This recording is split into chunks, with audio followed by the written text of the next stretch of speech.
এই দুঃখে দুঃখে মরাচ্ছে আমরা একেবারে মারা দেবো, আমরা এই প্রস্তুতি নিছি। এই দিবসটা পালন হওয়ার কথা ছিল বিডিআর দিবস, এখানে একটা বৈষম্য শিকার।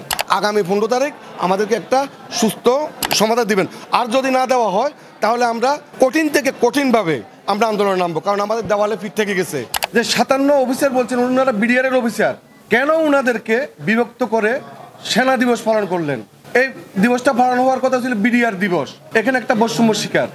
এবং নিজের দায়িত্ব থেকে যদি বলা হয় যে এই পর্যন্ত স্টপ, এই ধরনের বক্তব্যের জন্য আমরা প্রতিবাদ জানাচ্ছি।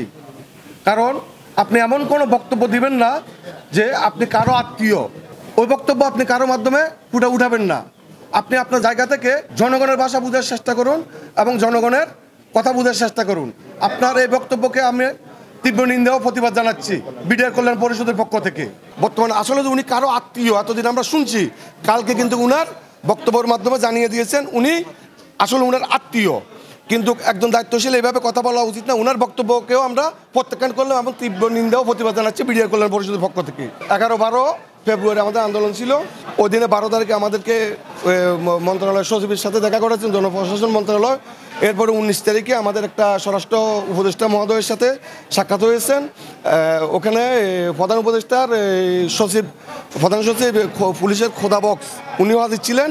তো ওনারা বিভিন্ন জটিলতার কারণ দেখাচ্ছেন এবং ওনারা স্বাধীন তদন্ত কমিশনের সাথে আলাপ করে আগামী 15 তারিখ আমাদেরকে একটা সুস্থ দিবেন, সমাধান দিবেন।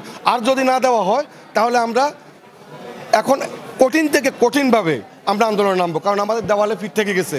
আমাদের নিরাপরাধ ভাইদেরকে বিভিন্নভাবে অপরাধী বানিয়ে কাউকে দিছে ফাঁসি, কাউকে দিছে যাবজ্জীবন, কাউকে বিভিন্ন মেয়াদের সাজা এবং পুরো বাংলাদেশে 18টা আদালত গঠন করে 54টা স্থাপনায় আমাদের 18,519 জনকে চাকরিচ্যুত করেছেন। তো এগুলা ওনারা যদি আমাদের ব্যাপারে সঠিক পদক্ষেপ না নেন তাহলে আমরা রাস্তায় নামতে বাধ্য হব। আমরা কাপড়ে কাপড় পরেছি, ওই দিন দেখছেন। আমাদের আর নতুন করে মরার কোনো ভয় নেই। আমরা মৃত্যুবরণ করেছি 2009-তে, কিসের ভয় ভাই? আর এই দুঃখে দুঃখে মরাচ্ছে আমরা একেবারে মারা দেবো, আমরা এই প্রস্তুতি নিছি।